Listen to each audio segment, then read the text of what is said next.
Hello and good evening everyone.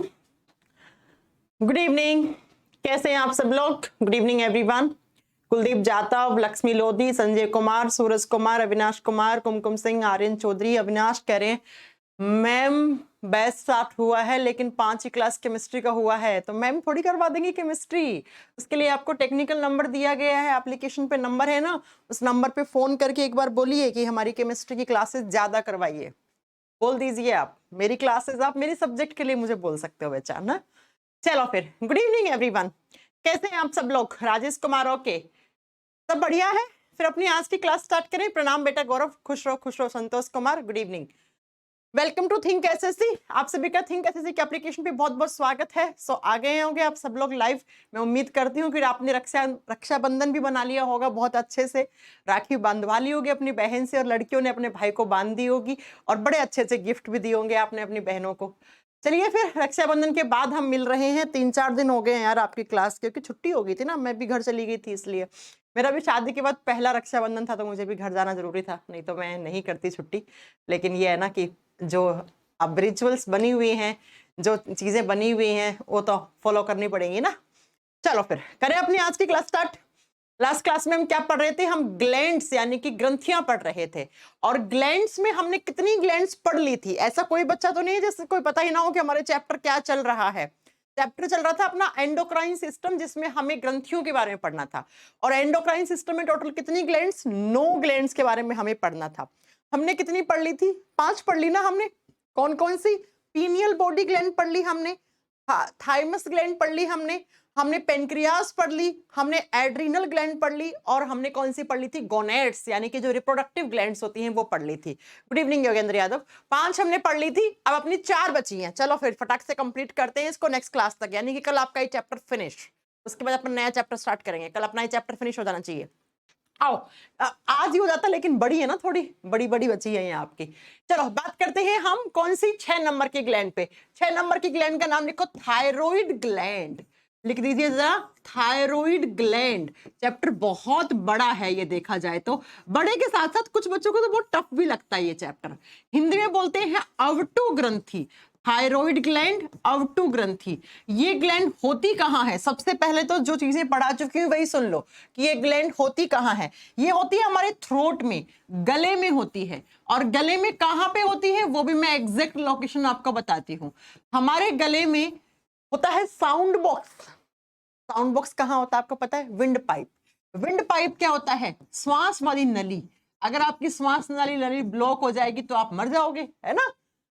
समझ रहे हो? श्वास नाली फट गई फलाना इंसान की, अब किसी का यहाँ से गला दबा के मार देते हो, ऐसा करना नहीं है, लेकिन किसी का गला यहाँ से दबाते तो क्यों मर जाता है? क्योंकि उसका विंड पाइप ब्लॉक हो जाता है। उसका विंड पाइप, आप किसी के भी गले को 2 मिनट के लिए यहाँ से ऐसे पकड़ के रखोगे तो वो गला, उसका श्वास नली जो विंड पाइप होता है वो फट जाता है उसका, इसलिए उसकी डेथ हो जाती है। तो होता क्या है बच्चा, कि जब होता क्या है कि जो विंड पाइप होता है ना, इस तरीके से आपका पाइप होता है, और इसी पाइप पे होता है आपका साउंड बॉक्स। साउंड बॉक्स का मतलब होता है जहां से आवाज बनती है, जहां से मैं बोल रही हूं मेरी आवाज निकल रही है, उस बॉक्स को हम यहाँ पे, ऐसे विंड पाइप होता है, और विंड पाइप के ऊपर ऐसे बॉक्स होता है, इस बॉक्स को बोलते हैं हम लैरिंक्स। लैरिंक्स हिंदी में सेम नाम होता है, लैरिंक्स। और इसी लैरिंक्स के ऊपर आपका नीचे की तरफ इस तरीके से 2 लोब में बंटी हुई थायराइड ग्लैंड होती है। तो कहने का मतलब ये है, मैं ये हाँ बच्चा, मैं डीएनए ऑफ साइंस की भी बात करूंगी, बस सारी बात करूंगी, डोंट वरी। अभी पहले पढ़ ले अपन थोड़ा सा। किताब आ चुकी है आपके अमेजन और फ्लिपकार्ट पे, वापस रीस्टॉक हो चुकी है। जिसको वॉल्यूम 1 लेनी है, बायोलॉजी की वॉल्यूम 1, जो हिंदी इंग्लिश दोनों मीडियम में है, और जो डीएनए ऑफ साइंस जिसमें कंप्लीट साइंस है वो इंग्लिश मीडियम में, फ्लिपकार्ट अमेजन दोनों पे अवेलेबल है। कैसे परचेज करनी है मैं आपको बता दूंगी, अभी थोड़ा सा रुक जाइए, ठीक है प्लीज, है ना। जब बात करते हैं कि आपसे पूछ रहे थायराइड ग्लैंड कहाँ होता है, थायराइड ग्लैंड हमारे गले में। गले में कहाँ पे? तो ये साउंड बॉक्स है, साउंड बॉक्स के पीछे की तरफ अटैच होती है आपकी थायराइड ग्लैंड। ये है आपकी थायराइड ग्लैंड। थायराइड ग्रंथि। और लास्ट क्लास में मैंने आपको पढ़ाया था कि ये लार्जेस्ट एंडोक्राइन ग्लैंड होती है। It is the largest endocrine gland, यानी कि जितनी आपने 9 पढ़ रहे हो ना, इन 9 में सबसे बड़ी अंतःस्रावी ग्रंथि इसी को माना गया है। अब बड़ी है तो कितनी बड़ी होगी? 300 से 900 ग्राम के बीच में हो सकती है, लेकिन ऑन एन एवरेज इसका जो वजन रहता है वो 300-500 ग्राम के बीच में रहता है। लेकिन मैक्सिमम इसका जो वेट जा सकता है ना, वो 300 टू 900 ग्राम के बीच में, इतना इसका वजन जा सकता है मैक्सिमम, इससे ज्यादा नहीं जाता है। ये लार्जेस्ट एंडोक्राइन ग्लैंड होती है, बाकी तो 2, 4, 5, 6 ग्राम की होती है सारी, ये देखो कितने ग्राम की है, इसलिए ये बड़ी है। ठीक है, अब जरा जब बात करते हैं हम किसके बारे में, अनमोल जी कह रहे हैं मैम आप ही केमिस्ट्री पढ़ा दो ना, आपकी क्लासेस देखी है मैंने यूट्यूब पे। मैं पढ़ाती हूँ, केमिस्ट्री भी पढ़ाती हूँ, लेकिन अभी इस बैच में नहीं पढ़ा रही फिलहाल। नेक्स्ट आगे जो बैच आएगा उसमें मैं आपको केमिस्ट्री पढ़ाऊंगी, डोंट वरी, बहुत बढ़िया से पढ़ाती हूँ। जैसे बायोलॉजी पढ़ाती हूँ वैसे मैं केमिस्ट्री भी पढ़ाती हूँ, पढ़ाती आई हूँ, 8 साल से केमिस्ट्री भी पढ़ाई रही हूँ, तो कोई वो नहीं है। अब इस बैच में तो आपको सर पढ़ा रहे हैं ना, अब नेक्स्ट बैच आएगा तब हम देखेंगे। अभी थोड़ा मैं फ्री नहीं थी ना, मेरे को काम करना है ना, अभी PhD का भी काम चल रहा है, इधर बुक का भी काम चल रहा है हिंदी मीडियम वाले का, इसलिए मैं थोड़ी फ्री नहीं था ना, इसलिए मैं नहीं ली थी। चलो, जब बात करते हैं इस थायराइड ग्लैंड के बारे में, आपने अक्सर सुना होगा थायराइड ग्लैंड से थायराइड हार्मोन्स रिलीज होते हैं। ये बात तो सबने सुनी होगी कि थायराइड ग्लैंड कौन से हार्मोन बनाती है? थायराइड हार्मोन ही बनाती है, कोई बड़ी बात नहीं है। थायराइड ग्लैंड तो थायराइड हार्मोन हो जाएंगे। लेकिन बच्चों, ये थायराइड हार्मोन्स की जब बात करते हैं ना, ये कैसे बनते हैं, थोड़ी सी इसकी हिस्ट्री के बारे में चलेंगे अपन, है ना। जब थोड़ी सी हिस्ट्री के बारे में चलेंगे, राकेश जी कह रहे हैं मैम, अरे आज तो आप लोग बहुत बात करने आए हैं, आज तो सारे लोग सारेंगे मैम बात करें। बात कैसे कर लेंगे, ग्लैंड्स भी तो कंप्लीट करनी है ना। रुक जाओ, 40-50 मिनट पढ़ लो, उसके बाद आपके सबके डाउट लूंगे। कोई कुछ बोल रहा है, कोई एप्लीकेशन वाला नंबर रिस्पॉन्स नहीं मिलता है, चलो हम बात करेंगे, हम बात करेंगे, डोंट वरी ना। ठीक है, बात करेंगे, अभी थोड़ा सा पेशेंस रखो, बात करेंगे। थोड़ी सी पढ़ा दो, 2 ग्लैंड कंप्लीट कर ले, 2 कल कर लेंगे, थोड़ा सा आप पढ़ाई पे ध्यान दो। थायराइड ग्लैंड थायराइड हार्मोन्स बनाती है, ये बात आपने अक्सर सुनी होगी, कोई बड़ी बात नहीं है। अब बच्चों जरा मेरी बात को ध्यान से सुनना, मैंने कहा आपकी थायराइड ग्लैंड है ना, वो बटरफ्लाई जैसी दिखती है, ऐसे देखो। जब आप इसको बाहर से देखोगे ना तो आपको कुछ ऐसी सी दिखेगी, लेकिन जब आप इसका इंटरनल बाइसेक्शन करके देखोगे ना तो एच शेप में ऐसे दिखती है बच्चा, ऐसे ऐसे दिखती है थायराइड ग्लैंड, ऐसे। अब इसको उल्टा घुमा दो तो ऐसी स्ट्रक्चर बनेगी ना, इसको ऐसे कर दो, इसको ऐसे कर दो तो ऐसी स्ट्रक्चर बनेगी ना। तो ये 2 लोब में होती है, एक ये रहा इसका लोब, एक ये रहा इसका लोब। अब थायराइड ग्लैंड के अंदर जो सेल्स होती है ना, जो कोशिकाएं होती हैं, ऐसी सेल्स जो थायराइड हार्मोन्स बनाती हैं, उनको थायराइड फॉलिकल सेल्स कहा जाता है। तो ये जो थायराइड फॉलिकल सेल्स है ना, ये thyroid follicle sales, thyroid follicle कोशिकाएं होती है ना, ये बनाती हैं थायराइड हार्मोन्स। लेकिन थायराइड हार्मोन्स बनाने के लिए 2 चीजों की जरूरत होती है। एक पहला चीज चाहिए होता है इन सेल्स को, आयोडीन। आप जानते हैं नमक अच्छा ही खाएं, सुना होगा ना, नमक कम खाएं लेकिन अच्छा खाएं। कौन सा खाएं अच्छा? मतलब जिसमें आयोडीन हो। नमक से हमें आयोडीन भरपूर मात्रा में मिल जाता है, आजकल तो सारे टाइप के नमक में आयोडीन आता है। साथ में इसे चाहिए एक अमाइनो एसिड, और कौन सा अमाइनो एसिड? तो टायरोसिन। टायरोसिन ये अमीनो एसिड है बच्चा। आपको याद होगा मैंने आपको पढ़ाया था thyroid hormones amino acid hormone होते हैं, है ना, क्योंकि ये अमाइनो एसिड से बने हुए होते हैं। तो मैंने कहा जो थायराइड ग्लैंड होती है ना, वो 2 लोब में बंटी हुई होती है। ये बाइलोब्ड, बाइलोब्ड मतलब 2 लोब, 2 अलग अलग हिस्से हैं, वो जुड़े हुए हैं ऐसे, तो हम इसको लोब बोल देते हैं। और थायराइड ग्रंथि के अंदर जो सेल्स होती है ना, उनको थायराइड फॉलिकल कोशिकाएं कहा जाता है। और ये सेल्स क्या बनाती हैं? ये थायराइड हार्मोन्स बनाती हैं। लेकिन इन सेल्स को हार्मोन बनाने के लिए क्या चाहिए? जैसे इंसुलिन बनाने के लिए जिंक चाहिए था ना, मैंने आपको बताई थी ये बात कि इंसुलिन बनाने के लिए जिंक चाहिए। ठीक है, ऐसे ही हमारे बॉडी में थायराइड ग्लैंड को थायराइड हार्मोन्स बनाने हैं, तो इसको एक तो आयोडीन चाहिए बच्चा, और ये आयोडीन हमें कहां से मिलता है? सॉल्ट यानी नमक से मिलता है। और दूसरा इसको एक अमाइनो एसिड, एक अमीनो अम्ल चाहिए, कौन सा? टायरोसिन। और जैसे ही आयोडीन और टायरोसिन अमीनो एसिड मिल जाता है, ये टायरोसिन अपने बॉडी में बनता है बच्चा, जैसे ही सेल्स के पास ये दोनों चीजें आ जाएंगी, तो ये बना देती है थायराइड हॉर्मोन्स। ये क्या बना देती है? ये सेल्स थायराइड हॉर्मोन्स बना देती हैं। और ये जो थायराइड हॉर्मोन्स होते हैं ना, ये दो टाइप के होते हैं। पहले एक बात को ध्यान से सुनना, थायराइड ग्लैंड 98% में जो हार्मोन बनाती हैं वो थायराइड हॉर्मोन्स बनाती हैं। यानी कि ये मैम मैक्सिमम जो हार्मोन बना रही हैं उन हार्मोन्स को आप थायराइड हॉर्मोन्स कहते हो। अक्सर टीचर आपको पढ़ाता है या पढ़ाते हैं कि थायराइड ग्लैंड थायराइड हॉर्मोन्स बनाती है, इतना पढ़ा के छोड़ देते हैं। नहीं, थायराइड ग्लैंड 98% में थायराइड हॉर्मोन्स बनाती हैं। बाकी के 2% में एक हार्मोन और भी बनाती हैं, जिस हार्मोन का नाम कैल्सिटोनिन होता है। जिस हार्मोन का नाम क्या होता है? कैल्सिटोनिन। और भाई नाम से क्लियर है, कैल्शियम। ये क्या करता है? ये कैल्शियम के लेवल को मेंटेन करता है। कैसे करता है? थोड़ी देर में हम पढ़ेंगे। ये कैल्शियम के लेवल को मेंटेन करने का काम करता है। अब कैसे करता है वो बाद की बात है, पहले आप ये समझेंगे कि थायराइड हॉर्मोन्स 98% में और 2% में कौन सा? कैल्सिटोनिन हार्मोन रिलीज करती है। कौन सी ग्लैंड? Thyroid gland.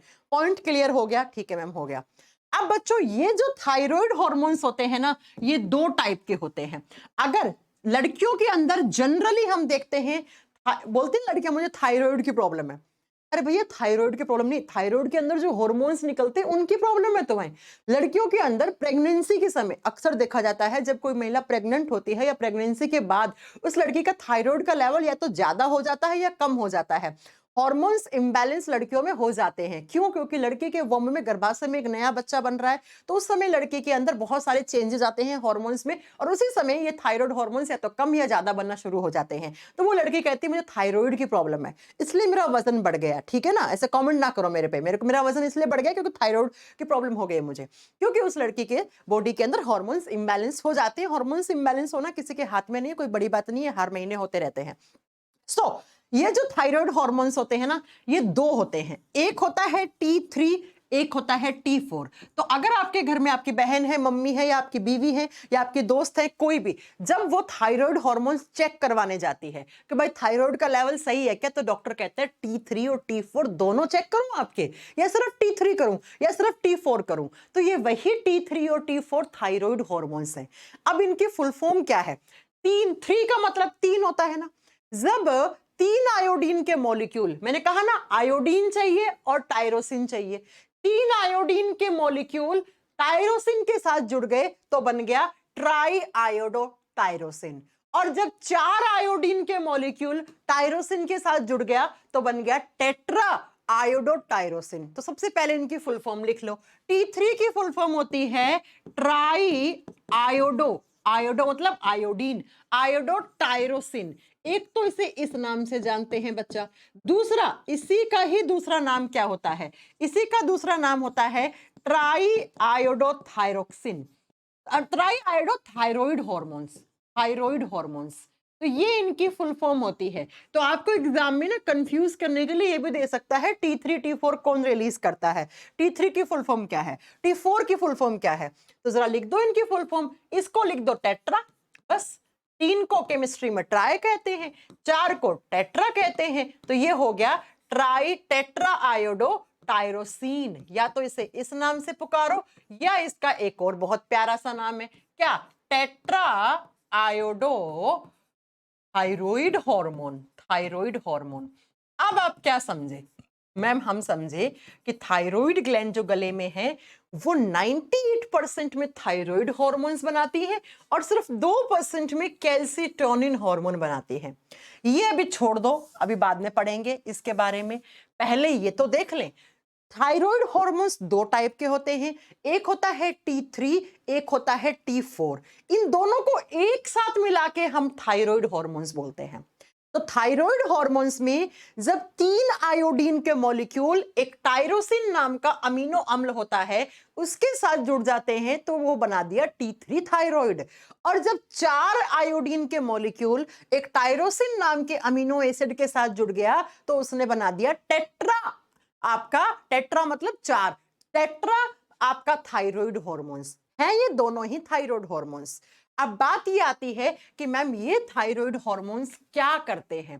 ये थायराइड हॉर्मोन्स, इन दोनों के फंक्शन है क्या, आखिर ये करते क्या हैं? तो जरा इनके काम लिखो, क्या क्या काम करते हैं। 4 काम मेन होते हैं। सबसे पहला काम, ये हॉर्मोन्स वाटर बैलेंसिंग का काम करते हैं। ये हमारे बॉडी में वाटर बैलेंसिंग का काम करते हैं। तो लिख दीजिए कि ये पानी की मात्रा को संतुलित, पानी की मात्रा पर संतुलन बना के रखने का काम करते हैं, वाटर बैलेंसिंग का काम करते हैं ये, है ना। आपने देखा होगा कि अगर आप पानी ज्यादा पी लेते हो, नमक भी ज्यादा खाते हो, तो आपके बॉडी से क्या हो जाता है, पसीना बाहर निकलना शुरू हो जाता है, और उस पसीने के अंदर जो एक्सेस सॉल्ट वगैरह होता है वो आपका बॉडी से बाहर निकल जाता है। ठीक है, इस तरीके से पसीने की फॉर्म में आपके बॉडी के अंदर वाटर बैलेंसिंग होती रहती है। तो ये काम किसका है, ये आपका T3 और T4 हॉर्मोन्स का काम है। दूसरा काम क्या करते हैं, दूसरा जो इनका काम होता है, ये एनडीए के एग्जाम में पूछा हुआ क्वेश्चन है, हालांकि एनडीए नहीं, बहुत सारे एग्जाम में आया हुआ क्वेश्चन है। ये क्या करते हैं, ये it increase metabolic rate, it increase metabolic rate, यानी कि जब हमारे बॉडी में जो मेटाबॉलिक रेट है, जो चयापचय की दर है, वो कम हो जाती है, तो उसको बढ़ाने का काम करते हैं। तो पहले लिखो, ये चयापचय की दर को, चयापचय मतलब मेटाबॉलिज्म, चयापचय की दर को बढ़ाने का काम करते हैं, दर को बढ़ाने का काम करते हैं। और बच्चा यही एग्जाम में अक्सर आता है कि कौन से हॉर्मोन्स होते हैं जो मेटाबॉलिज्म या मेटाबॉलिक रेट को बढ़ाने का काम करते हैं। अब मुझे पता है आप में से 90% बच्चों को ये सेंटेंस समझ में नहीं आया कि मेटाबॉलिक रेट होता क्या है। आपको याद है, मैंने आपको बायोलॉजी के इंट्रोडक्शन में ही पढ़ाया था। क्या पढ़ाया था, मैंने बताया था कि हमारे बॉडी में जो एक दिन में जितनी भी केमिकल रिएक्शंस होती हैं, उन सारी केमिकल रिएक्शंस को एक साथ मिला दो तो उसे मेटाबॉलिज्म कहा जाता है। यानी कि हमारे बॉडी में डाइजेशन, एक्सक्रीशन, ब्लड सर्कुलेशन, और उसके बाद कोई भी चीज नहीं बन रही है, कोई चीज टूट रही है बड़े से छोटों में, ये सब सारी रिएक्शंस एक साथ मिला के क्या कहलाती हैं, मेटाबॉलिज्म। यानी कि हमारे बॉडी की जो ग्रोथ और डेवलपमेंट जो जिस प्रोसेस के थ्रू होती है, उसी को आप मेटाबॉलिज्म या मेटाबॉलिक रेट कहते हैं। तो बच्चों मैं ये बता दूं आपको कि ये हमारे बॉडी में मेटाबॉलिक रेट को मेंटेन करने का भी काम करते हैं। यानी कि अगर किसी दिन आपके बॉडी की ये जो बायोलॉजिकल रिएक्शंस हैं ये स्लो हो गई, तो उसको बढ़ाने का काम करते हैं। यानी कि एक लाइन में बोलूं तो ये हमारे बॉडी की क्या करवाने में हेल्प करते हैं, हमारे शरीर की ग्रोथ एवं डेवलपमेंट करवाते हैं, आपके बॉडी की ग्रोथ और डेवलपमेंट करवाने का काम करते हैं। तो 3 फंक्शन हो गए। एग्जाम में आ जाए, कौन से हार्मोन्स वाटर बैलेंसिंग का काम करते हैं, थायराइड हार्मोन्स। और ये तो पक्का, इसको तो स्टार कर लेना, बहुत सारे एग्जाम में आ चुका है क्वेश्चन कि मेटाबॉलिक रेट को इंक्रीज करने वाले हार्मोन्स या मेटाबॉलिक रेट को मेंटेन करने वाले हार्मोन्स कौन से होते हैं, T3 and T4। T3 T4 मतलब थायराइड हार्मोन्स। और चौथा जो काम होता है तो वो भी लिख लो, it maintains BMR, it maintains BMR. अब बीएमआर तो मैं पहले ही पढ़ा चुकी हूं आपको, बीएमआर को भी मेंटेन करने का काम करते हैं। वैसे बीएमआर हमने एक जगह पहले भी पढ़ा था, कहां पढ़ा था, पेनक्रियाज के अंदर। पेनक्रियाज के अंदर एक हार्मोन निकल रहा था, कौन सा, सोमेटोस्टेटिन। उसने भी क्या किया था, हमारे बीएमआर को मेंटेन किया था। उसके साथ साथ थायराइड हार्मोन्स भी क्या करते हैं, बीएमआर को रेगुलेट करने का काम करते हैं। और बीएमआर का मतलब होता है बेसल मेटाबॉलिक रेट, बीएमआर का मतलब होता है बेसल मेटाबॉलिक रेट, आधार उपापचयी दर। ये पढ़ा चुकी हूं मैं पीछे, आपने अगर पढ़ा होगा तो सब समझ में आ जाएगा। तो इतनी बात आपको याद रखनी है। क्या क्या, एक बार फिर से रिपीट कर दूं कि गले में हमारे एक ग्रंथि होती है, किसके आकार की, तितली के आकार की, 2 लोब में बंटी हुई। कहां पे, तो वायु नलिका से, श्वास वाली नलिका से जुड़ी हुई होती है। और जब बात करते हैं ये क्या बनाती है, तो ये थायराइड हार्मोन्स बनाती है 98% में। और थायराइड हार्मोन्स कितने टाइप के, 2, T3 T4 हार्मोन्स। ठीक है, T3 की फुल फॉर्म, T4 की फुल फॉर्म याद रखना। और ये थायराइड हार्मोन्स क्या क्या काम करते हैं, तो फिर से सुन लो, पानी की मात्रा पर संतुलन बना के रखते हैं कि कितना पानी हमारे बॉडी में होना चाहिए, कितना नहीं होना चाहिए। अगर कम हो जाएगा तो आपको डिहाइड्रेशन करवा देंगे। ये डिहाइड्रेशन का मतलब निर्जलीकरण, आपकी बॉडी में कुछ सिम्टम्स आने लग जाएंगे, पानी की कमी होगी तो होंठ फट जाएंगे, स्किन फटने लग जाएगी, बाल झड़ने लग जाएंगे, ये सब आपके सिम्टम्स होते हैं पानी की कमी से। ठीक है, दूसरा ये हार्मोन्स क्या काम करते हैं, मेटाबॉलिक रेट को बढ़ाने का, जो चयापचय की दर होती है उसको बढ़ाने का काम करते हैं, हमारे बॉडी की वृद्धि और विकास में सहायक होते हैं और बीएमआर को भी मेंटेन कर सकते हैं, यानी कि आधार उपापचय दर को भी संतुलित करके रखते हैं। दो हार्मोन मेटाबॉलिक रेट, दो हार्मोन बेसल जो मेटाबॉलिक रेट होती है उसको बढ़ाने का काम करते हैं। बात समझ में आ गई होगी। ये T3 एंड T4 थे 98% में जो बना रही थी। बेटा दोनों, अगर दोनों एक साथ आ गए ना अनमोल, तो दोनों ऑप्शन होगा। वैसे जब आता है ना बीएमआर से पूछता है क्वेश्चन, तो सोमेटोस्टेटिन ऑप्शन में नहीं रहता, थायराइड हार्मोन ही रहता है जनरली। हो गया, समझ में आ गया। अब बात यह है कि मैम जो इसने 2% में कौन सा हार्मोन बनाया, 2% में थायराइड ग्लैंड ने कैल्सिटोनिन रिलीज किया। ये कैल्सिटोनिन क्या करता है, कैल्सिटोनिन कैल्शियम, कैल्शियम लग रहा है ना, ये किससे संबंधित होगा, कैल्शियम से। अब सबसे पहले तो मुझे कमेंट करके ये बताओ कैल्शियम कहां कहां होता है हमारे बॉडी में। हाँ जी, ये बताओ कैल्शियम होता कहां कहां है हमारे बॉडी में, आप लोग ही बताओ, मैं नहीं बताने वाली, आप लोग ही बताओ कि कैल्शियम कहां कहां होता है। आप बोलोगे मैम नाखून में कैल्शियम होता है, मैं बिल्कुल सही है। मैम बालों में कैल्शियम होता है, बिल्कुल सही है। इसके अलावा और कहां होता है, हाँ जी फटाक से बताते जाओ। बोन्स में कैल्शियम होता है, बिल्कुल सही बात है। हड्डियों में होता है मैम, दांतों में कैल्शियम होता है। ये सारे ऑप्शन लिखोगे ना आप, बिल्कुल यही लिखोगे। गाय भैंस के सींग होते हैं, खुर होते हैं, उनमें कैल्शियम होता है। इनके साथ साथ, अब हमारे तो सींग और खुर नहीं है ना, इनके साथ साथ हमारे बॉडी में जो ब्लड है ना, खून है ना, खून में भी कैल्शियम रहता है। अरे हाँ जी बिल्कुल रहता है। आपको याद होगा, अगर मैंने आपको पढ़ाया होगा तो याद होगा आपको, मैंने कहा था कि हमारे ब्लड में जो कैल्शियम होता है वो क्या करवाता है, ब्लड में जो कैल्शियम होता है वो क्या करवाता है, ब्लड क्लोटिंग में हेल्प करता है, रक्त का थक्का जमाने में सहायक होता है। ये बात पढ़ाई थी ना मैंने। अब सुन लो बच्चों, सबको पता है बाल, नाखून, हड्डियों, दांतों में कैल्शियम होता है, ये सब कैल्शियम कार्बोनेट से बने हुए चीजें हैं। लेकिन इसके साथ साथ जब कभी भी आपके बॉडी में क्या हो जाता है, कैल्शियम का लेवल ज्यादा हो जाता है, तो वो ज्यादा लेवल का कैल्शियम कहाँ रहता है, हमारे खून में रहता है। अब बच्चों मान लो ये आपका खून है यहाँ पे, और इस ब्लड में क्या है, कैल्शियम ज्यादा है। ब्लड के अंदर कैल्शियम क्या है, ज्यादा है, एक्सेस है, एक्सेस है, ठीक है, ज्यादा मात्रा में हो गया। और मैं आपको बता दूं, अगर ब्लड के अंदर कैल्शियम ज्यादा होता है ना, ऑक्जेलिक एसिड के साथ जुड़ के स्टोन बना देता है, पथरी, इसी को बोलते हो पथरी। होता कैसे पथरी, सुनो, ब्लड में कैल्शियम ज्यादा है, इस कैल्शियम के साथ एक एसिड आके जुड़ता है जिसको ऑक्जेलिक एसिड बोलते हैं। ये ऑक्जेलिक एसिड टमाटर के बीज में, टमाटर में, पालक में, इन सब में ज्यादा होता है। इसलिए बोलते हैं जिसको पथरी है वो टमाटर ना खाए, बोलते हैं ना टमाटर के बीज ना खाए, टमाटर का छिलका ना खाए, पालक ना खाए, क्योंकि इन सब में ही तो ऑक्जेलिक एसिड होता है। तो जैसे ही ऑक्जेलिक एसिड आया, कैल्शियम के साथ जुड़ गया और बना देता है calcium oxalate. Calcium oxalate, calcium oxalate इस तरीके के ऐसे छोटे छोटे पत्थर से बन जाते हैं, और इसी को आप फिर स्टोन, इसी को पथरी कहते हो। पथरी का केमिकल नेम ही कैल्शियम ऑक्जिलेट है। पथरी का जो केमिकल नेम होता है ना, जो रासायनिक नाम होता है, वो होता ही कैल्शियम ऑक्जिलेट है। इसीलिए मैंने कहा कि जब आपके ब्लड के अंदर कैल्शियम ज्यादा होगा तो वो खतरनाक हो सकता है। क्यों? क्योंकि मैम वो क्या करेगा, वो हमारे बॉडी में पथरी बनाने का काम कर देगा। तो मैम इसका मतलब हमारे ब्लड में तो क्या होना चाहिए, कैल्शियम का लेवल मेंटेन होना चाहिए। तो घबरा क्यों रहे हो, हार्मोन दिया है ना आपको भगवान ने। कौन सा हार्मोन, कैल्सिटोनिन हार्मोन।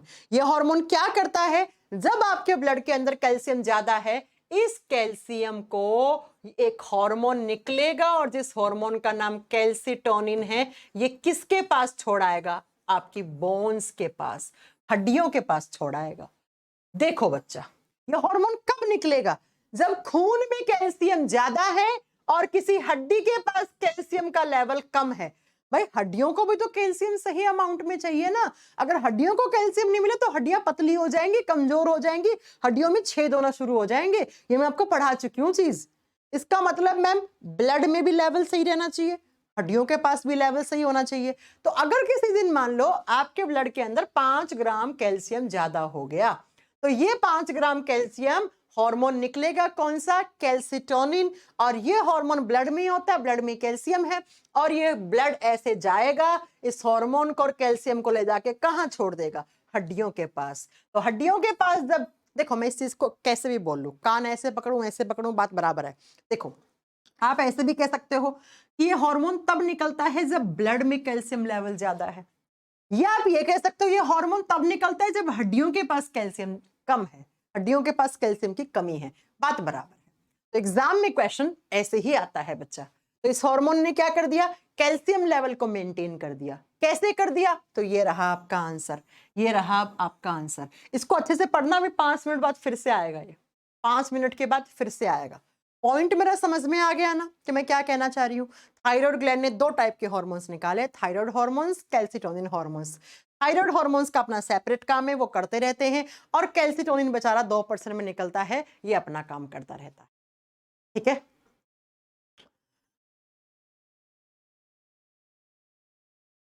हाँ जी राकेश बिल्कुल सही कह रहे हैं, लेकिन रिंकेश आपने एक पॉइंट गलत बता दिया। जब दूसरी लाइन जोड़ी है ना, वो तो दूसरा हार्मोन करता है, ये नहीं करता है। चलो समझ में आ गया। अब बच्चों जो मेन है ना यहाँ पे, वो आती हैं diseases of thyroid gland. Thyroid gland से संबंधित बहुत सारी बीमारियां हैं, तो ये लिखो, थायराइड ग्रंथि से संबंधित बीमारियां, यानी कि थायराइड ग्लैंड में किसी प्रकार की प्रॉब्लम हो गई या इससे निकलने वाले हार्मोन कम ज्यादा हो गया तो बीमारियां पैदा हो जाती हैं, बिल्कुल हो जाती हैं। पहले लिखो हाइपोसिक्रेशन, अगर थायराइड हार्मोन कम बन जाए, हाइपो का मतलब क्या होता है, अल्प श्रावण, कम बने तो भी बीमारी। दूसरा लिखो हाइपर, अगर ये ज्यादा बन जाते हैं तब भी बीमारी हो जाती है। मैंने बताया है हार्मोन्स हमेशा बैलेंस्ड रहना चाहिए, डॉक्टर भी यही कहता है, मैं भी यही कह रही हूं। क्यों, क्योंकि हार्मोन्स ना ज्यादा ना कम, ना ज्यादा ठीक है ना कम ठीक है, यानी कि ज्यादा होंगे तभी बीमारी करेंगे और कम होंगे तभी बीमारी करेंगे। अब सुनो जरा, जब किसी बच्चे के अंदर, किसकी, थायराइड, ये किसकी बात करें, थायराइड हार्मोन्स की बात करें, थायराइड ग्लैंड लिखा, थायराइड हार्मोन्स की बात होगी। जब किसी बच्चे के अंदर थायराइड हार्मोन्स कम बनते हैं तो एक बीमारी होती है जिसको बोलते हैं क्रेटिनिज्म। क्रेटिनिज्म, इसको हिंदी में कहा जाता है जड़ वामनता। ये बच्चा, छोटे बच्चे, 5-7 साल के बच्चा जिसकी ग्रोइंग स्टेज है, जिसकी ग्रोथ हो रही है, शरीर की वृद्धि और विकास हो रहा है, उस समय उस बच्चे के अंदर थायराइड हार्मोन्स कम बनते हैं, तब होता है। तो सबसे पहला क्रेटिनिज्म, बीमारियों के नाम भी याद रखने हैं आपको, मेन नाम याद कर लेना, सिम्टम्स नहीं आते हैं किसी भी एग्जाम में, ठीक है, सिम्टम्स नहीं आते, लक्षण नहीं पूछेगा, लेकिन नाम तो यार याद करने पड़ेंगे। ये कब होगा, जब हाइपोसिक्रेशन, यानी कि ये हार्मोन क्या, इन हार्मोन का सिक्रेशन हाइपो हो गया। हाइपो का मतलब क्या, थायराइड हार्मोन्स कम बन रहे हैं इस बच्चे के अंदर, तब इस बच्चे के अंदर क्या होता है, इस बच्चे की ना मेंटली और फिजिकली ग्रोथ रुक जाती है। ऐसा माना गया है कि इस बच्चे की मेंटली यानी मानसिक तौर पे और फिजिकली यानी कि शारीरिक तौर पे इसकी ग्रोथ रुक जाती है। मेंटली और फिजिकली जब ग्रोथ करवानी थी तो उस समय इस हार्मोन की बहुत ज्यादा जरूरत थी, उस समय इस बच्चे में बना नहीं हार्मोन, तो इसकी ग्रोथ क्या हो जाती है, स्टॉप हो जाती है, रुक जाती है इस बच्चे की। और आगे चलकर ये बच्चे हैं ना, इन बच्चों का आईक्यू लेवल डिक्रीज रहता है, इनका लो आईक्यू लेवल हो जाता है। अब शायद आपको आईक्यू की फुल फॉर्म पता होगी और आईक्यू लेवल के बारे में पता होगा। अगर आपका आईक्यू लेवल ज्यादा है तो आपकी मैथमेटिक्स, आपकी रीजनिंग, आपकी समझने की क्षमता, आपका कॉमन सेंस अच्छा रहेगा, आप आगे चलकर पढ़ाई में बहुत अच्छे होंगे। आगे चलकर अगर आपने मेहनत भी कर ली साथ में तो आप आगे चलकर आईएएस, आईपीएस, पीसीएस ऑफिसर बन सकते हो, है ना, क्योंकि आपका आईक्यू लेवल अच्छा है। तो अगर छोटा बच्चा है, उस बच्चे के अंदर सही अमाउंट में ये हार्मोन्स नहीं निकले तो उसका आईक्यू लेवल डिक्रीज हो जाएगा, उसकी मेमोरी कमजोर रहेगी हमेशा जीवन भर के लिए, और वो उसका मानसिक और शारीरिक तरीके से जो वृद्धि और विकास था शरीर का, वो या तो धीरे होगा या बिल्कुल ना के बराबर होगा, और उसमें ये हार्मोन कम निकलने से बीमारी होती है। इसलिए हम इसको क्रेटिनिज्म, हाइपोसिक्रेशन भी कहते हैं। क्रेटिनिज्म इसी को कहा जाता है क्रेटिनिज्म। 2 पॉइंट पक्का याद कर लो, ज्यादा नहीं याद करना, तो कि एक तो ये कम निकलने से हो रही है और दूसरा इस बीमारी का नाम याद कर लो। दूसरा, जब ये थायराइड ग्लैंड से निकलने वाले हार्मोन्स कम बनते हैं तो एक और बीमारी होती है जिसको हम गोइटर कहते हैं, जिसको हिंदी में घेंगा रोग भी कहा जाता है, घेंगा या गलगंड रोग भी कहा जाता है। गोइटर की दोनों स्पेलिंग सही होती है, GOITRE भी और ER भी, दोनों स्पेलिंग सही होती है। घेंगा रोग या गलगंड रोग, इसमें क्या होता है, इसमें आयोडीन की कमी हो जाती है। अब बच्चों सीधी सी बात है, अगर किसी बच्चे के अंदर आयोडीन की कमी है तो थायराइड हार्मोन्स भी नहीं बनेंगे, कम बनेंगे, क्योंकि भाई आयोडीन चाहिए ना T3 T4 बनाने के लिए। तो इस बच्चे में क्या रहेगा, इस बच्चे के अंदर हाइपोसिक्रेशन रहेगा। हाइपो का मतलब इसमें हार्मोन्स का स्रावण कम रहेगा, कम बनेंगे इसमें।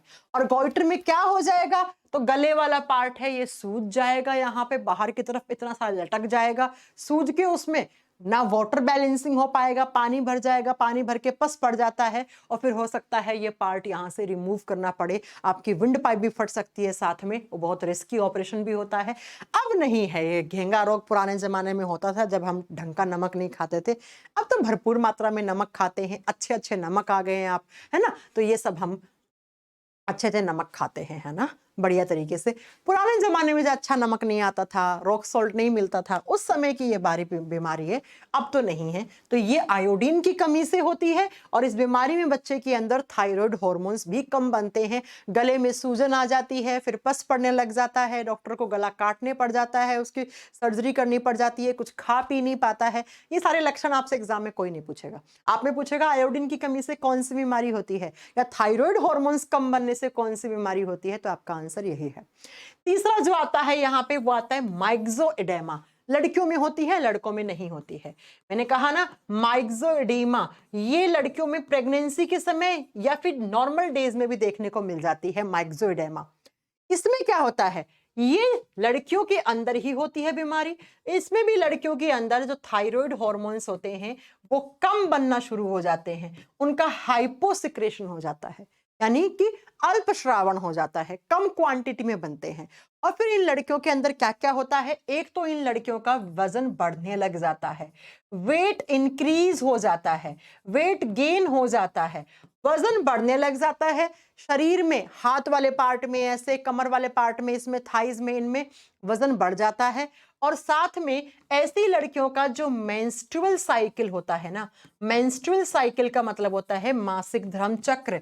हर महीने जो लड़कियों के अंदर 28 दिन की एक साइकिल चलती है और उसके बाद एग रिलीज होता है, तो उसके साथ ब्लड बाहर निकलता है उनके बॉडी से, तो वो मेंस्ट्रुअल साइकिल जो है ना ये इररेगुलर हो जाती है। यानी कि लड़कियों की मेंस्ट्रुअल साइकिल 1 महीने होगी फिर नहीं होगी, और ऐसी लड़कियों में फिर प्रेगनेंसी में प्रॉब्लम आने लग जाती है। किसमें, प्रेगनेंसी में, गर्भाधारण में प्रॉब्लम आने लग जाती है। आपने सुना होगा कभी ना कभी कि जैसे किसी पेरेंट्स हैं, उनकी शादी हो गई, पेरेंट्स का मतलब जोड़ा है, उसकी शादी हो गई, 7-8 साल तक एक लड़की को, देखो बच्चा नहीं हो रहा है, इसमें जितनी कमी लड़की की है उतनी कमी लड़के में भी हो सकती है। 50% लड़के का दोष है, 50% लड़की का दोष है।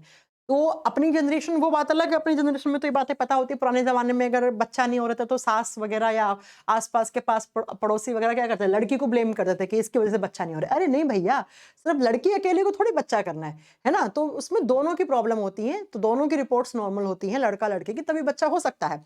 तो होता क्या है कि मैं आपको ये बताना चाह रही हूँ कि अगर 7-8 साल किसी की शादी के हो गए और उसने डॉक्टर को चेक करवाया कि हमें बेबी कंसीव नहीं हो पा रहा है, हम बच्चा नहीं कर पा रहे हैं, तो डॉक्टर ने बोला आप में तो थायराइड हार्मोन्स इम्बैलेंस्ड है। इम्बैलेंस्ड का मतलब आप में थायराइड हार्मोन्स कम बन रहे हैं यहाँ पे, और कम बन रहा है इसका मतलब आपकी मेंस्ट्रुअल साइकिल, आप में एग ही ढंग से नहीं बन रहा है, अंडा ही नहीं बन रहा है। जब अंडा ही नहीं बन रहा तो फर्टाइल क्या होगा, इसीलिए वो लड़की, उसमें प्रेगनेंसी में प्रॉब्लम भी आ जाती है। तो फिर क्या करता है, फिर डॉक्टर मतलब उस लड़की के थायराइड हार्मोन्स के लिए दवाइयाँ देता है, दवाइयाँ खाती है लड़की 3-4 महीने तक, और उसके बाद थायराइड हार्मोन्स नॉर्मल हो जाते हैं, तो उनका मेंस्ट्रुअल साइकिल भी नॉर्मल हो जाता है और फिर लड़की कंसीव कर लेती है, यानी कि वो माँ बन जाती है।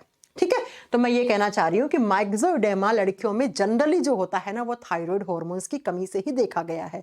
ऐसी लड़कियों के अंदर वेट इनका अचानक से बढ़ने लग जाता है, बहुत ही अचानक से, खाने में कम खाती हैं, रेगुलर एक्सरसाइज भी करती हैं, लेकिन फिर भी इनका वजन बढ़ जाता है, मेंस्ट्रुअल साइकिल अब नॉर्मल हो जाती है और इनको प्रेगनेंसी में भी प्रॉब्लम हो जाती है। इसके बाद डॉक्टर थायराइड हार्मोन्स को बैलेंस करने की दवाइयां देता है, रोज उनको दवाई खानी पड़ती है, एक सुबह एक शाम। थायराइड हार्मोन्स की, थायराइड, वो लड़की बोलती है मैं थायराइड की दवाइयां खा रही हूँ। ठीक है बच्चा, तो ये किसकी कमी से हुए हैं? थायराइड हार्मोन्स की कमी से हुए हैं। ठीक है, अब आपको एक और याद रखना है, बीमारी ज्यादा होने से कौन सी होती है? ज्यादा होने से जो होती है उसको बोलते हैं Graves disease. Graves disease, grave रोग, हिंदी में सेम लिख लो, ग्रेव रोग। ये कब हुआ? ये जब हुआ जब थायराइड हार्मोन ने थायराइड ग्लैंड ने बहुत ज्यादा T3 T4 बना दिया, तब हुआ। बच्चा ध्यान से सुन लेना इस चीज को। देखो मैंने क्या लिखा है कि हाइपो यानी कि कम बना, तब क्रेटिनिज्म हुआ, गोइटर हुआ, माइक्सोडेमा हुआ, लेकिन जब ज्यादा हुआ तो ग्रीव्स डिजीज हो गया, ग्रीव रोग हो गया। और इसमें क्या होता है, ये लड़का लड़की दोनों में हो सकता है। ऐसे लोगों का बीपी हाई रहता है, हाई बीपी, ब्लड का प्रेशर ज्यादा रहता है। नेक्स्ट, ऐसे लोगों का वेट लॉस हो जाता है, कमजोर हो जाते हैं अचानक से, वजन में कमी आ जाती है, आंखें बाहर निकल जाती हैं, आंखें ऐसे बाहर निकल जाएंगी जिसको पोर्ट्यूरेड आईज भी बोलते हैं। आंखें बाहर निकल जाती है, स्किन इनकी ड्राई सी रहने लग जाती है, स्किन सूखने लग जाती है, बाल वगैरह झड़ने लग जाते हैं, ब्लड का प्रेशर ज्यादा रहता है, वजन कम रहता है, त्वचा सूखने लग जाती है। तो डॉक्टर बोलता है आपका जो थायराइड हार्मोन है उसका लेवल बढ़ा हुआ है, आपका थायराइड हार्मोन का लेवल बढ़ा हुआ है। तो ये जो 4 बीमारियां मैंने बताई है ना, ये अक्सर एग्जाम में आती हैं। चारों के नाम याद कर लो, बाकी कुछ करो ना करो। क्रेटिनिज्म, गोइटर, घेंगा रोग, माइक्सोडेमा, हिंदी में माइक्सोडेमा ही लिखा जाता है, प्रोनाउंस माइक्सोइडीमा किया जाता है इसको। ठीक है, ग्रेव रोग, ग्रेव्स डिजीज, ये चारों ही किस ग्रंथि से संबंधित बीमारियां हैं? ये हार्मोन्स इंबैलेंस की वजह से होती हैं। और कौन से हार्मोन्स? तो थायराइड ग्लैंड से निकलने वाले थायराइड हार्मोन्स की वजह से। और थायराइड हार्मोन्स कौन से हैं? T3 and T4 hormones. तो ये थी आपकी लार्जेस्ट ग्लैंड जिसका नाम थायराइड ग्लैंड है, जिसको आप अवटु ग्रंथि हिंदी में भी कहते हो। समझ में सबको आ गया होगा, ज्यादा कुछ याद नहीं रखना। T3 T4 के फुल फॉर्म याद रख लेना, एक आयोडीन वाला पॉइंट याद रख लेना, एक कहाँ होती है, सबसे बड़ी होती है, क्या काम करती है, ये याद रख लेना। थायराइड ग्लैंड आपकी इतनी ही थी, कंप्लीट हो चुकी है। 7वीं लिख लो, पैराथायरॉइड। थायराइड के जो पांव में है, पैरों में है, उसको पैराथायरॉइड ग्लैंड बोलोगे आप। नाम से ही क्लियर है भैया। कुछ कुछ शब्द ऐसे होते हैं जिनके नाम में ही परिभाषा छुपी हुई होती है और बड़े अच्छे लगते हैं हमें, क्योंकि उनके बारे में ज्यादा याद करने की जरूरत नहीं होती है। पैराथायरॉइड, थायराइड के पैरों में जो है उसको पैराथायरॉइड ग्रंथि कहेंगे। थायराइड कैसी होती है? तो ऐसी एच के आकार की, इस तरीके से देखो, ऐसी होती है, ऐसी। तो इसके पांव में ऐसे 4 पैराथायरॉइड, ये देखो 4, ये चारों कौन सी है? पैराथायरॉइड। तो ये भी कहां हुई? गले में। ये भी कहां हुई? वो नोट्स में बच्चा सही कर लेना, ये वेट गेन नहीं होगा, वेट लॉस होगा। देखो इसको ऐसे याद करो, थायराइड हार्मोन्स कम होते हैं तब वेट ज्यादा होता है। और इसके पीछे भी बहुत लंबी कहानी है, आपको जानने की जरूरत नहीं है, जो एमबीबीएस वगैरह डॉक्टर बैकग्राउंड के होते हैं वो बताते हैं। जब थायराइड हार्मोन ज्यादा होते हैं ना, तब आपका वेट, आपका, अरे क्या बोल दिया मैंने, सॉरी, जब थायराइड हार्मोन, सही तो बोला मैंने, थायराइड हार्मोन्स कम होते हैं तो वेट ज्यादा होता है। ठीक है, इस बात को ऐसे याद रखना कि कम हो जाते हैं थायराइड हार्मोन्स तो अचानक से वजन बढ़ने लग जाता है, और जब ये ज्यादा हो जाते हैं तो वजन कम होने लग जाता है। ओके, बात समझ में आ गई। पैराथायरॉइड कितनी होती हैं? 4। तो ये भी कहाँ होगी? ये भी थ्रोट में होगी, गले में होगी, क्योंकि ये थायराइड के नोट्स में ठीक कर लेना, ग्रेव डिजीज के अंदर जो लिखा हुआ है प्लीज उसे ठीक कर लेना। ओके चलो, अब सुनो, ये पैराथायरॉइड क्या करती है। थोड़ी देर पहले हमने पढ़ा थायराइड से एक हार्मोन निकल रहा था, कौन सा? कैल्सिटोनिन। जो कैल्सिटोनिन काम करती है ना हार्मोन, उसका अपोजिट ये ग्रंथि काम करती है। कैसे? पहले सुन लो। इससे जो हार्मोन रिलीज होता है उसका नाम होता है पैराथायरोक्सी हार्मोन। या पैराथायरॉइड हार्मोन बोलते हैं इसको। पहले लिख लो, इससे जो हार्मोन निकलते हैं उनको पैराथायरॉइड हार्मोन्स कहते हैं, पैराथायरॉइड हार्मोन्स। और इन हार्मोन्स की खोज की थी कोलिप नाम के साइंटिस्ट ने, इसलिए इनका नाम कोलिप्स हार्मोन्स भी पड़ गया। तो कभी पूछ ले भूला भटका एग्जामिनर कि कोलिप्स हार्मोन्स क्या होते हैं, तो कोलिप हार्मोन कोलिप साइंटिस्ट के नाम पे नाम रखा गया। पैराथायरॉइड हार्मोन्स या कोलिप्स हार्मोन्स बोलो, बात बराबर है। ठीक है बच्चों, ये किसने रिलीज किया? पैराथायरॉइड ग्लैंड ने रिलीज किया। अब ये हार्मोन क्या काम करता है? जो काम कैल्सिटोनिन ने किया था जस्ट उसका उल्टा काम करता है। अब जरा बताओ कैल्सिटोनिन ने किया क्या था? आप बताओ कैल्सिटोनिन ने क्या किया था? कैल्सिटोनिन ने जब ब्लड के अंदर कैल्शियम ज्यादा था तो उसे कहां पर? हड्डी के पास लेके गया, है ना। अब मैम ये भी तो हो सकता है ब्लड में कैल्शियम कम है, हड्डी के पास ज्यादा है, और ब्लड में जब कैल्शियम कम होता है तो ब्लड क्लोट नहीं होगा, रक्त का थक्का नहीं जमेगा। जो ब्लड क्लोटिंग होती है ना, ब्लीडिंग को रोकने के लिए प्रोसेस, वो नहीं होगी।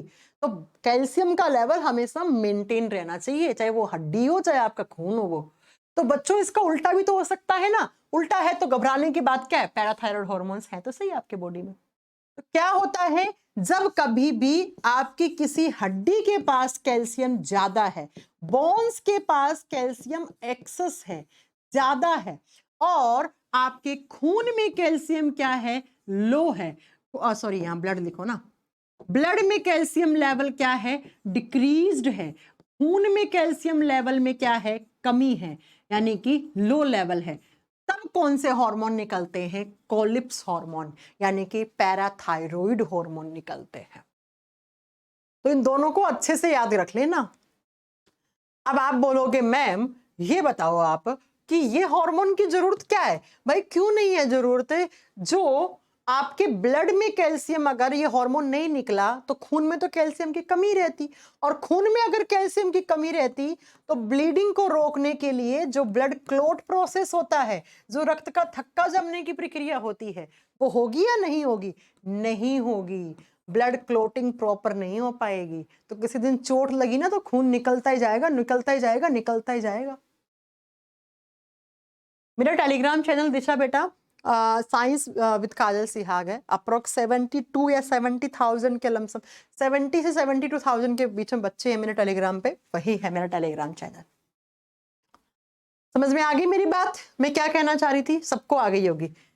तो बच्चों ये बताओ, कैल्सिटोनिन ने ये करा और पैराथायरॉइड हार्मोन ने इसका उल्टा कर दिया। तो एक हार्मोन का जस्ट उल्टा दूसरा हार्मोन काम करता है, तो उनको हम क्या बोलते हैं? उनको हम काउंटरैक्ट हार्मोन कहते हैं। ये बात मैंने पढ़ाई थी ना आपको। तो ये हार्मोन्स एक दूसरे के क्या हो गए? ये एक दूसरे के काउंटरैक्ट हार्मोन हो गए, एक दूसरे के विरोधाभासी हार्मोन कहलाते हैं। यानी कि एक हार्मोन ने जो काम किया उसका अपोजिट, उसका विपरीत दूसरा हार्मोन काम करता है। कौन कौन से हार्मोन? कैल्सिटोनिन और जो पैराथायरॉइड हार्मोन्स होते हैं वो एक दूसरे के विपरीत काम करते हैं, यानी कि एक जो काम करेगा उसका अपोजिट दूसरा काम करेगा। इससे पहले भी मैंने आपको पढ़ाए हैं काउंटरैक्ट हार्मोन। हाँ जी, कौन से थे वो? याद है? इंसुलिन और ग्लूकागोन। जो काम इंसुलिन ने किया उसका जस्ट उल्टा किसने किया था? ग्लूकागोन ने किया था। इसीलिए इंसुलिन और ग्लूकागोन हार्मोन को हम क्या बोलते हैं? काउंटरैक्ट हार्मोन कहते हैं। बताई थी ना मैंने ये बात, याद रखिएगा इन दोनों चीज को। तो ये हो गई आपकी पैराथायरॉइड, बिल्कुल छोटी सी थी ये तो, इसमें तो कुछ था ही नहीं, लेकिन इसको मैं थायराइड के साथ इसलिए पढ़ाती हूँ ताकि आपको समझ में आ जाए दोनों हार्मोन का फंक्शन। बात समझ में आ गई? टोटल कितनी ग्लैंड्स हो गई हमारी? 7 हो गई। आज हमने कौन कौन से पढ़ी? Thyroid and parathyroid. अब आप 8वीं लिखो, पिट्यूटरी ग्लैंड। अब पिट्यूटरी और हाइपोथैलेमस साथ में पढ़ेंगे, 2 बची हैं सिर्फ, और कल आपका ये चैप्टर फिनिश। अब जो पिट्यूटरी जी है ना, वो बहुत सारे हार्मोन निकालती हैं, 11 हार्मोन निकालती हैं। अब आप कहोगे ma'am most release hormone releasing gland कहलाती है, सबसे ज्यादा हार्मोन निकालती है वो। अब आप कहोगे मैम 11 याद करने? 11 नहीं, लेकिन 9 तो याद करने पड़ेंगे भैया, करने ही करने पड़ेंगे। पिट्यूटरी एंड हाइपोथैलेमस हम कल पढ़ के इसे खत्म कर देंगे चैप्टर को, फिर परसों एक नया चैप्टर स्टार्ट करेंगे। अब पढ़ने का मतलब नहीं दोनों एक साथ। क्यों? क्योंकि भैया पिट्यूटरी मास्टर ग्लैंड है, हाइपोथैलेमस सुपर मास्टर ग्लैंड है। तो मास्टर का मास्टर सुपर मास्टर होता है, तो समझना तो पड़ेगा ना दोनों के बारे में। तो दोनों एक साथ पढ़ेंगे तभी हो पाएगा, ठीक है। तो कल आपका ये चैप्टर फिनिश हो जाएगा, एंडोक्राइन सिस्टम, जिसमें हम ग्लैंड्स के बारे में पढ़ रहे थे। आज हम इतना ही पढ़ेंगे, फिर परसों एक नया चैप्टर स्टार्ट करेंगे। जो भी आप बोलोगे, देखते हैं कौन सा चैप्टर स्टार्ट करते हैं। रिप्रोडक्टिव सिस्टम या नर्वस सिस्टम में से कोई सिस्टम स्टार्ट करेंगे, या ह्यूमन डिजीज वाला चैप्टर स्टार्ट करेंगे, कोई भी नया चैप्टर स्टार्ट करेंगे। बुक्स आप आज सर्च करना फ्लिपकार्ट और अमेजन पे, biology volume 1 by Kajal ma'am, DNA of science by Kajal ma'am. अगर नहीं मिलती हैं तो कल की क्लास में क्या मैं एक अलग से वीडियो बना के डालूंगी आपके बैच में कि बुक्स कैसे परचेज करनी है।